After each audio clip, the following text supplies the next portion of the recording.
আগফালৰ পৰা আহিছে এতিয়া মোৰ বুকুত হাত দিছে।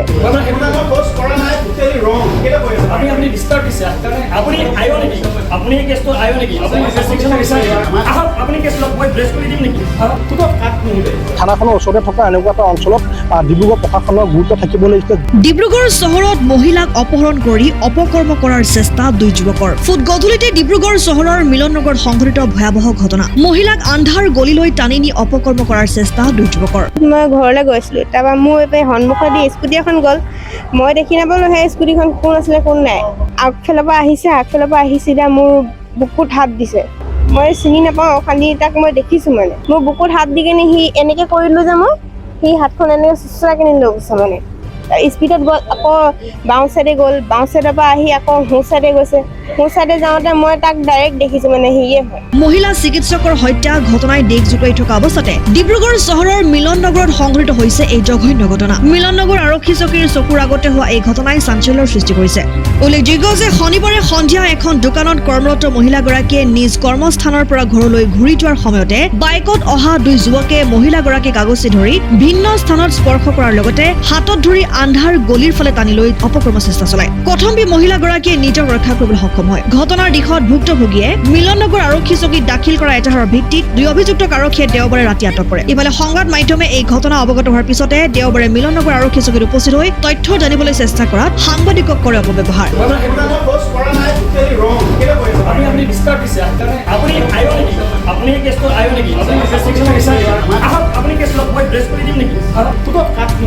আৰক্ষীয়ে তথ্য দিবলৈ নিবিচৰা এই ঘটনাৰ দিশৰ ছাত্ৰ সন্থাকে ধৰি বিভিন্ন দল সংগঠনে ক্ষোভ উজাৰে সংবাদ মাধ্যমৰ আগত। মৌমিতা দেৱনাথৰ ন্যায়ক লৈ সমগ্ৰ দেশত যেতিয়া প্ৰতিবাদ চলি আছে, এই প্ৰতিবাদৰ সময়তে ডিব্ৰুগড়ত আজি এগৰাকী নাৰীয়ে অকলে ৰাজপথত যাওঁতে 2-3জন দুৰ্বৃত্তই মহিলাগৰাকীক আগচি ধৰিব বিচৰা ঘটনাটো যেতিয়া মহিলাগৰাকীয়ে থানাত আহি অভিযোগ দিলে, তাৰ পাছতেই থানাৰ আৰক্ষীয়ে গৈ কিনে সেই দুজন অভিযুক্তক বা দুজন ব্যক্তিক কৰায়ত্ব কৰি বৰ্তমান থানাত বহাই থৈছে।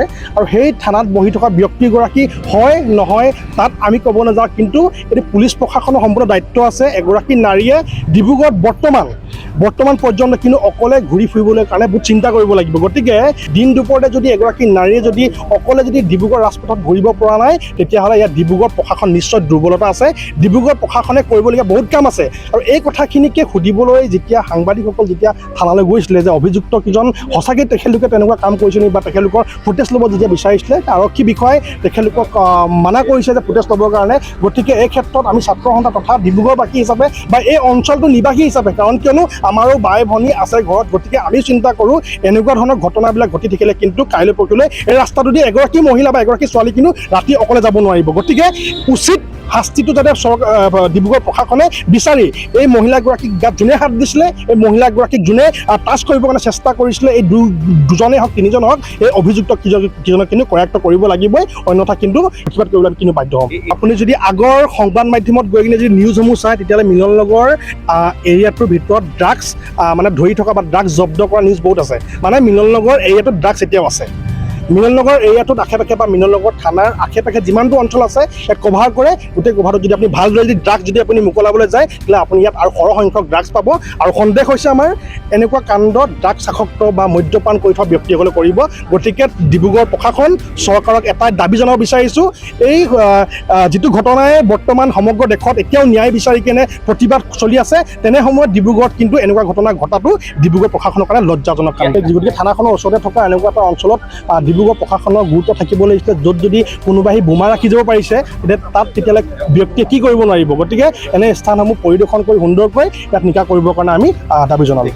কথাটো হ'ল আমাৰ যিটো সাংবাদিক মাধ্যম, যোনটো সাংবাদিক গোষ্ঠী, তেখেতসকলক আমাৰ গণতন্ত্ৰৰ চতুৰ্থ স্তম্ভ বুলি আমি দেশত সন্মান কৰোঁ এটা। আৰু সেই চতুৰ্থ স্তম্ভক এই মিলন নগৰ আৰক্ষী থানাই আজি দেশত অপমান কৰিছে, সেই কথাটো মই স্পষ্টভাৱে নিজে চকুৰে দেখিছোঁ। আৰু এই কথাটোক মই আমাৰ টাইম ছাত্ৰ সন্থাৰ তৰফৰ পৰা মুখ্যতভাৱে সকলোৱে আগতে আজি আপোনালোকৰ সংবাদ মাধ্যমৰ আগতে গৰিহণা দিছোঁ।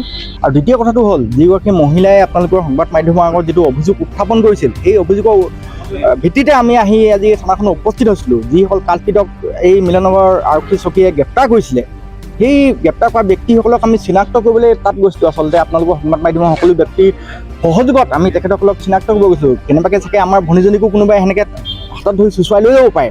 সেই মানুহজন কোন হয় আমি সেইটো চিনাক্ত কৰিব গৈছিলোঁ। আজি যিটো অপমান এইখন থানাৰ যিজন ভাৰপ্ৰাপ্ত বিষয়া আমাক কৰিলে, এই কথাটো আমি তেখেতক আজি গৰিহণা দিছোঁ। আৰু আপোনালোকৰ সংবাদ মাধ্যমৰ যোগেদি আমাৰ যিজন CM তেখেতে বহুত ডাঙৰ ডাঙৰ কথা কয় যে কি আমাৰ সম অধিকাৰ কথা কয়, সকলোৰে পক্ষে আইন সমান বুলি কয়। তেখেতক আমি আপোনালোকৰ সংবাদ মাধ্যম, প্ৰতিটো ইয়াত সংবাদ মাধ্যম সাজু আছে, প্ৰতিটো সংবাদ মাধ্যমৰ যোগেদি আমি ক'ব বিচাৰিছোঁ, এইখন মিলননগৰ আৰক্ষী চকীৰ যিজন ভাৰপ্ৰাপ্ত বিষয়া তেখেতে এজনী ছোৱালীক হাতত ধৰি টানি যোৱা দুজন যুৱকক ৰক্ষণাবেক্ষণ দিবলৈ গৈ গণতন্ত্ৰৰ চতুৰ্থ স্তম্ভক তেখেতে অপমাননা কৰি আমাৰ দল সংগঠনক তেখেতে অপমান কৰিছে। গতিকে এই কথাটো আমাৰ আজিৰ তাৰিখত প্ৰতিজন সংবাদ কৰ্মীৰ হাতত মজুত আছে এই কথাবিলাক। গতিকে আমি এই কথাটো সম্পূৰ্ণভাৱে ধিক্কাৰ দিছোঁ। আমি বিচাৰোঁ ডিব্ৰুগড় এখন ঐতিহ্যমণ্ডিত চহৰ, ইয়াত সকলোৱে এটা সুস্থ পৰিৱেশ বৰ্তাই ৰাখক। প্ৰতিগৰাকী বাইদেউৰ কাৰণে, প্ৰতিগৰাকী ভণ্টিৰ কাৰণে আমাৰ এটা সুস্থ পৰিৱেশ থাকক। গতিকে এই পৰিৱেশটো যাতে বৰ্তাই ৰখাৰ ক্ষেত্ৰত সকলোৱে এটা সুস্থ পৰিৱেশ সৃষ্টি কৰিব পাৰে। আৰু কোনোবাই যদি এই কথাটোত অভদ্ৰামি কৰিছে তেন্তে সকলোকে আচলতে ইয়াত আইনৰ আওতালৈ আনিব লাগে। আনহাতে সংবাদ মাধ্যমৰ আগত ন্যায় বিচাৰে ভুক্তভোগী মহিলাই। ডিব্ৰুগড়ত মহিলা কোনো শিক্ষিত নাই, কাৰণ কেলৈ কি য'তে ত'তে মদাহী, ড্ৰাগছ খোৱা, গাঞ্জা খোৱা মানুহ পৰি থাকে। কোনোবা মাইকী এজনী এপিনে গ'লে মতা এটাই ক'ব, চকুটি মাৰিব, হুহুৰি বজাব, কিবা কিবি ইনচাল্ট দিব, কিবা কিবি ক'ব। সেইটোতে এটা মানুহে চল পায়, মাইকীজনীতো একো পাত্তা নিদিব। এই আজি মোক কালি কৈছে বুলি কেনি, কালিতো আকৌ তাক বেয়াকৈ কিবা ব্যৱহাৰ কৰিব। আজি মোক কৰিছে সিহঁতি, কালি যদি বেলেগ এটাক কৰে তেতিয়া মোক মানে ন্যায় লাগে। সেই ল'ৰাজনে মোক কেলে এনেকৈ কৰিলে মানে সেইটো লাগে।